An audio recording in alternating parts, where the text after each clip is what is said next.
Moggy! Hey, kitty!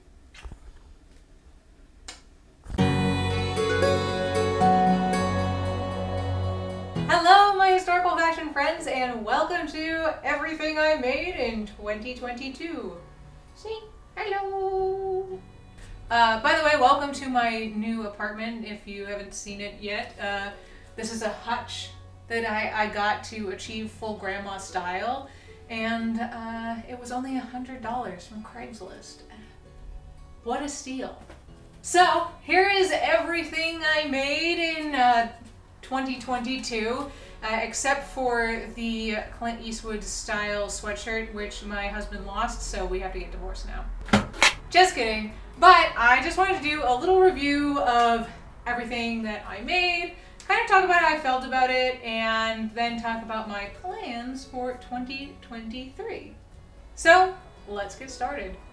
And if you like videos like this, you can hit the subscribe button, give it a like, and I will be posting more videos soon. 500 subscriber special and DIY wedding dress two-parter because it's very long. So stay tuned for that, and now let's get to what I made. Alright, so my first big project of 2022 was my Regency stuff, which I didn't make videos on, but I did make them in like a week, which, yeah, I know there's been a lot of talk lately about making stuff really fast and whoa, look at all the stuff I made in a really short amount of time.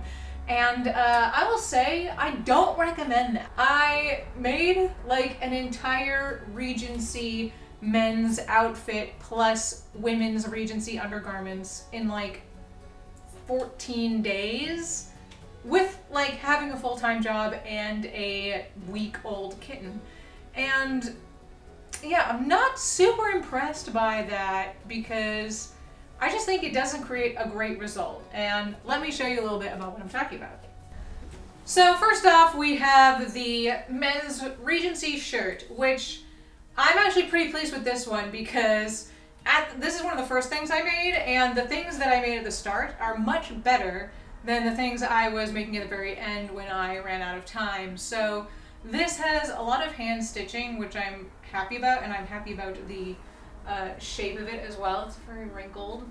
I've also been kind of using this as a placeholder for a woman's like Tudor smock just for now. And this is a Regency petticoat, which is based off a museum piece from the Met, which I'm also quite happy with, except I forgot to gather like the very middle of this, so I'm thinking about making another version also because I feel like the fabric I used on the top half was too thick, and the fabric I used on the bottom half is much thinner, and I think it's better.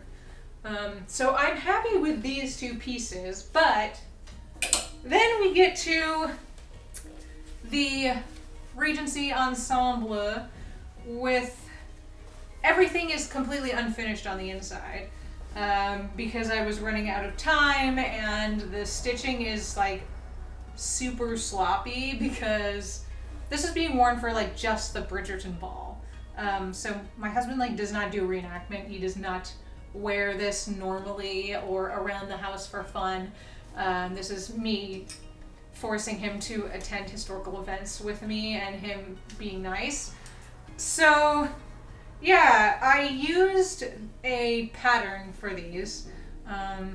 I'll put the name on the screen somewhere because I can't remember. I think it was Laughing Moon. But like everything inside is just like pretty sloppy. I didn't really finish the seams in any way other than I just like pinked them and then just like hoped it wouldn't fall apart. And I'm just like not very happy with the result. I think it looked fine from the outside if you didn't look too closely, but I would rather spend more time on something. This is the waistcoat. I did like a little embroidery stitch, and these buttons are reused from something else that I had. And yeah, as you can see, here's like a completely raw seam on the inside. So that's like not great. I should probably rip this open and then turn it the other way and stitch it, but I'm not gonna do that. And the jacket is the worst part because I literally was making this the morning of the event, which I don't advise for anyone's mental state. So this is all made from thrifted fabrics. And this fabric, which I thought was actually 2 layers, had like a vinyl fusible interfacing, which completely destroyed a bunch of my needles until I figured out that that was why. I thought I'd be able to just remove it, and I couldn't. So I had to use leather working needles. And yeah, it's just like pretty sloppy. Like this is like the pocket, and it's like not, I just like kind of made it so it would like be presentable from the outside. The collar bit's already ripped. If you look on the inside of the collar, it looks really bad. It doesn't have button holes on the front because I ran out of time. So I ended up not following basically any of the instructions in the packet that they provided because I like didn't have time to do it properly. So like it's kind of lined and then like flipped inside out and then top stitched. And there's like still strings hanging everywhere, which I did not trim off. The fit was fine, and like I like the sleeve look, but basically I would want to redo this whole thing because it's not good. And this is part of my 2023, I guess, resolutions, is that I'm not going to do the whole crazy like rushed thing, hopefully. And I'm going to minimize the amount of projects I'm going to do because a lot of these are like, it didn't take enough time with them. So yeah, that's my Regency ensemble. He'll have to wear it again because we're going to the Jane Austen evening in January, and I don't have time to make him another thing. For the same event, I also made this Regency set of stays, which this was actually the first thing I made of all of the things. And it's what I'm most happy with because I actually started this really early. Like I made this like a month ahead, and it's all hand stitched. So I'm definitely a lot happier with this. Unfortunately, for evening wear, the back is too high on this and the petticoat. So I would like to make another one that has a lower back. Oh, I think I'm gonna make wrap stays. And then for this, for the Jane Austen evening, I'm either gonna just like cut down into the back and lower the back of this, or make another one if I have time, but I'll probably just fix this one.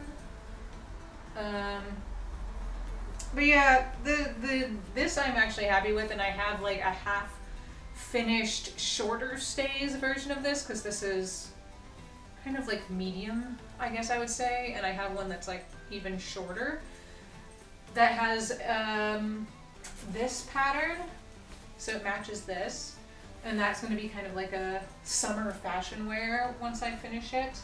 So the next thing I made was my wedding dress, which the video on that is coming out soon, but I basically made one version and then completely scrapped it, and then made the actual version, which is this,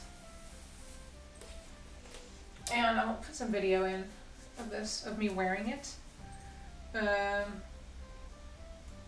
But yeah, this was really easy, and I am basically completely happy with this except for one really dumb mistake, which made it annoying because I then had to like tape the dress onto me, which was that I forgot to do the dart, which is silly.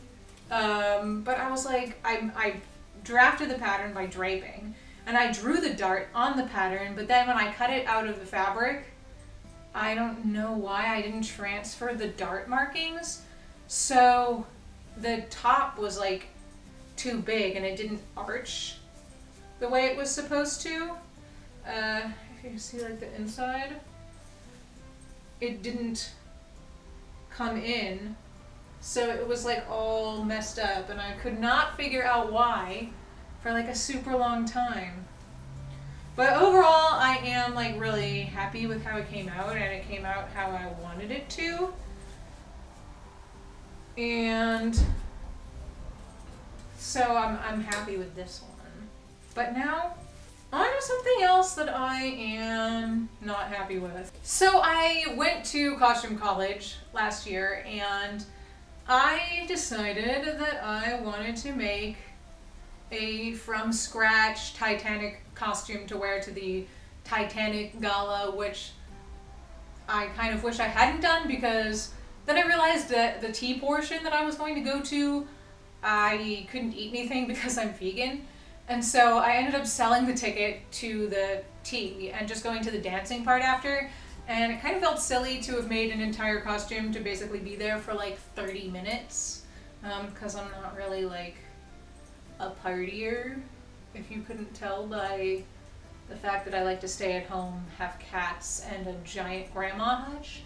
But yeah, I had no experience with kind of Edwardian clothing, and this is the set of combinations I made, which I didn't make it from any instructions. I made it just from like a diagram, and then I realized kind of what went wrong because the back is like really weird and floopy, and then I realized it should have just like layered over itself and not been sewn down as far. I have some pictures of this which I can show you. But again, like none of the seams are finished inside because I made this in a week again, which is not enough time to make all of these pieces. So that was the first layer. And then I made a corset, which I like didn't close any of the bottoms of the boning channels or the tops. So the boning kept like jabbing me annoyingly, which is my own fault. But this is like basically just a mock-up of a set of Edwardian stays because I didn't get to make a second pair after making the mock-up. And I felt like the shape was right, but obviously I should have closed the ends, because, yeah, you don't want to be stabbed. And then, like, I couldn't even find, like, eyelet tape, so this is, like, some, like, goth stuff from, like, Joann's that I just used. And this is just yarn. Like, I didn't even have, like, proper lacing stuff.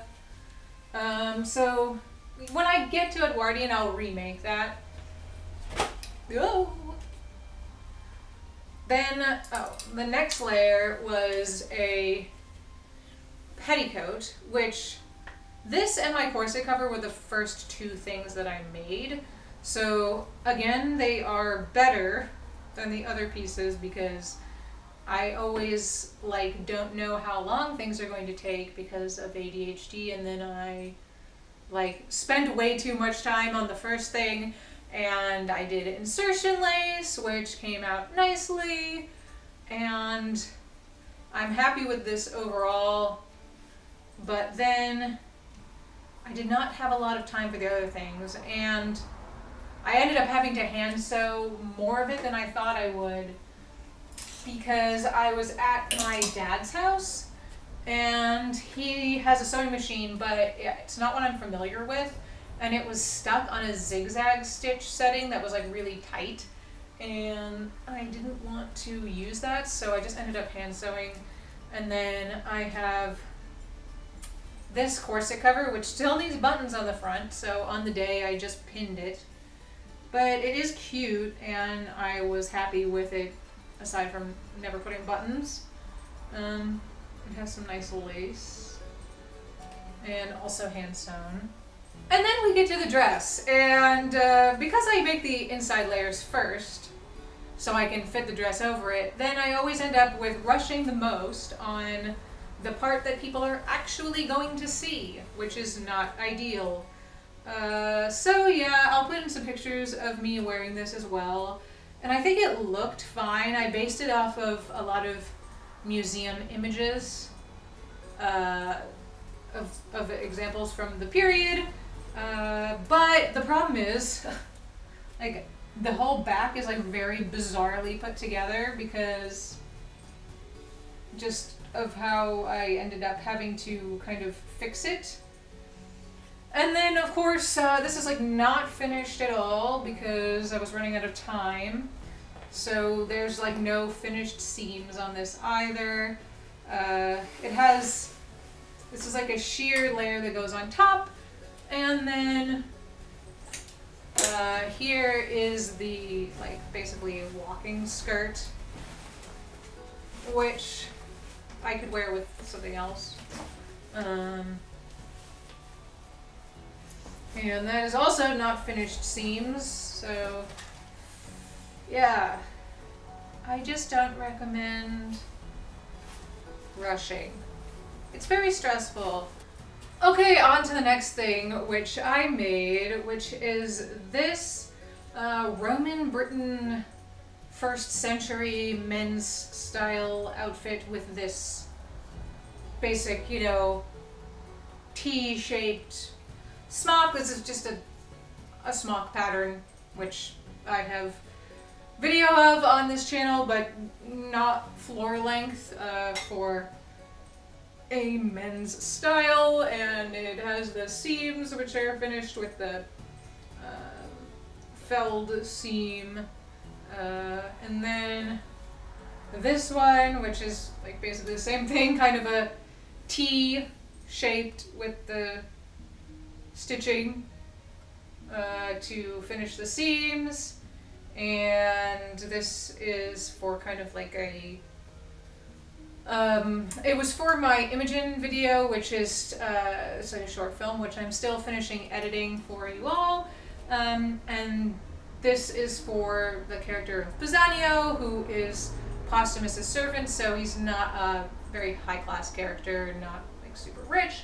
He's got a linen underlayer, a wool overlayer, and I'm happy with this because like the seams are finished, and I like the way it looked on the actor. Let's see if I can find a photo for you. And then I also made these shoes, which were based off of some like examples that it said that people have been making them for like thousands of years, and there's a lot of, I see this a lot in reenactment of the time period, and it kind of looks like what's on a lot of statues, so I have a video on this as well. But yeah, this is some shoes, and oh right, I also made this bag, which is supposed to be like the type of bag that you see from like pictures or like sculptures. I tried to recreate it. This used to be a couch, and now it's a little bag. And this was also a hat, which I hand sewed, which is supposed to be a Pyleas cap, but thank you to all the people who commented on that video with the historical techniques that is used to make this type of hat. I do know it is usually done with felt block. I don't have a hat block, and I can't afford to buy a hat block, so I made it with sewing with one of the SCA patterns that shows you how to sew a hat like this. I would love to do a more traditional method, but I don't have a hat block. So I went for the shape, and unfortunately not the exact historical. Then we have a return of the ketchup dress I had made in 2021, but it was not fitting correctly, so I cut out a couple of gores and inserted them in the front and back, which really fixed the fit of it. So yeah, that happened. Then I made this cottage core kirtle, which is like very cute. Also not finished on the inside. Kind of have a problem with that. Used to have a white lining. I did not wash the fabric before I sewed it, and now after washing it, it has a pink lining. So I like it. It's very lovely. And this is just one of a series of many kirtles, which I am or have been making with various different techniques and patterns. I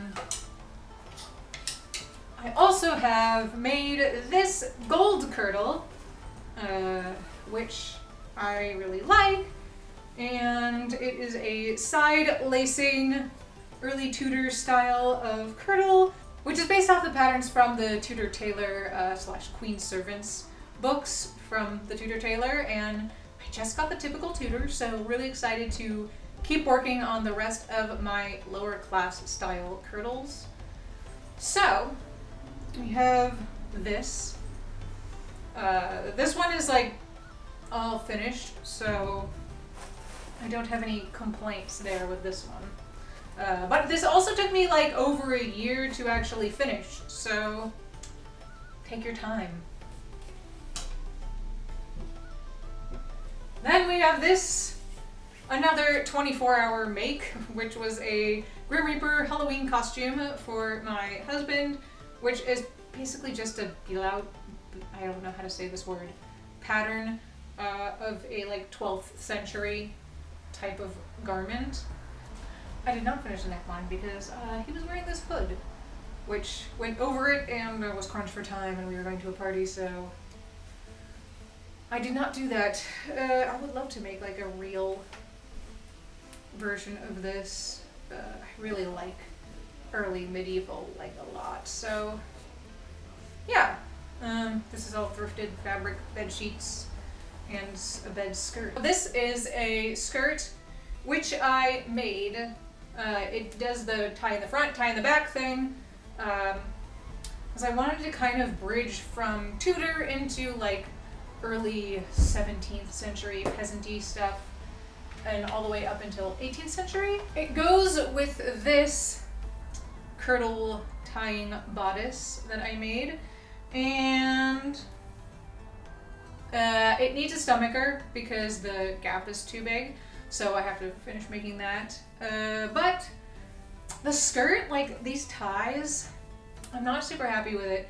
I think because basically the pleats are too thick, and then the top part of the waistband is like not filled with the pleats.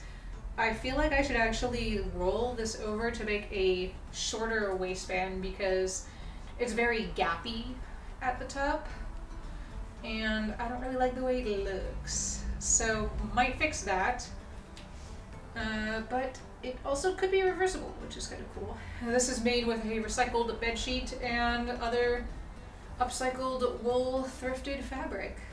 So look forward to showing you all this very soon.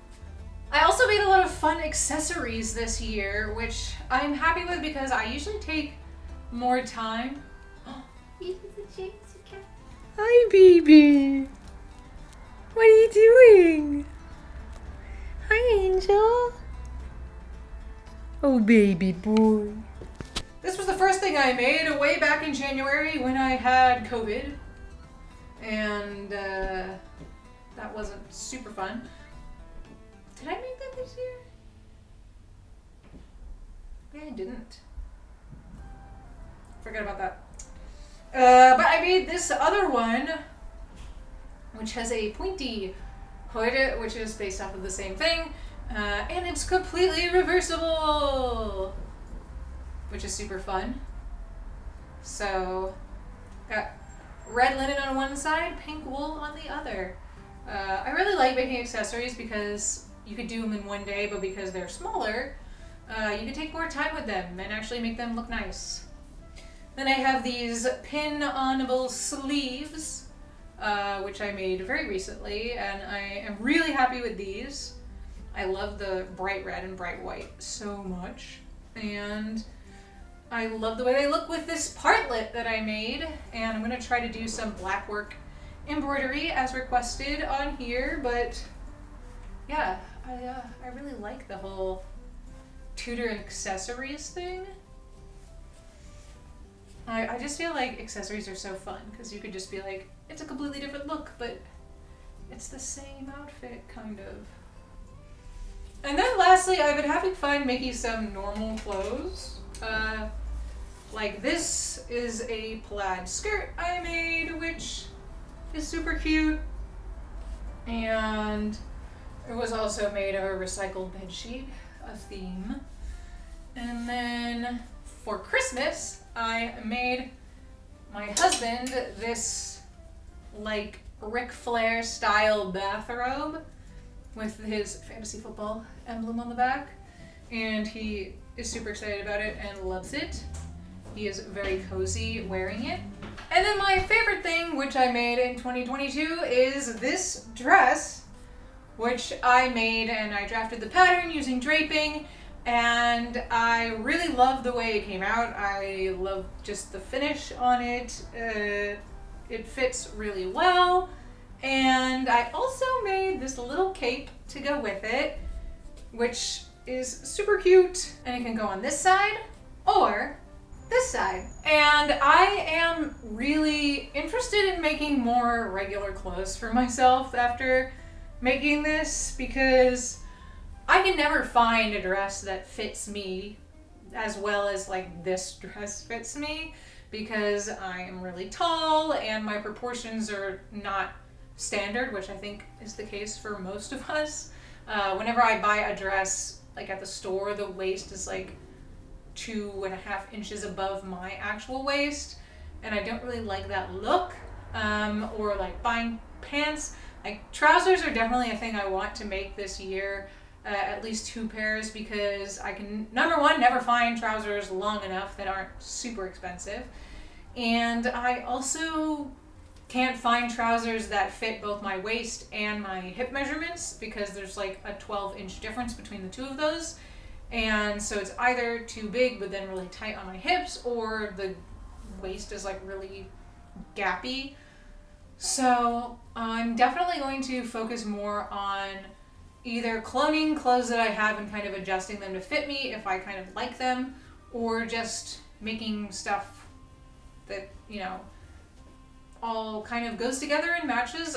This was a set of curtains, and I still have a curtain panel left, so I was thinking that I was going to make a set of trousers and then a small like blazer slash jacket to wear, so I could mix and match them and like wear the cape with the trousers or wear the jacket with the dress, or mix and match them. And yeah, kind of am excited about almost making like you know, a line of clothes that all kind of mix and match together. I also made this Tudor bum roll, which is going to go underneath some of my upcoming things for 2023, so I can have the booty rocking everywhere. I am excited about that. We put away our Christmas decorations, but I made this pillow, which was made from scraps of different fabrics. I almost forgot. I almost forgot one of my favorite things, which I made this year, which is this hat that I made at costume college, and it is totally hand sewn.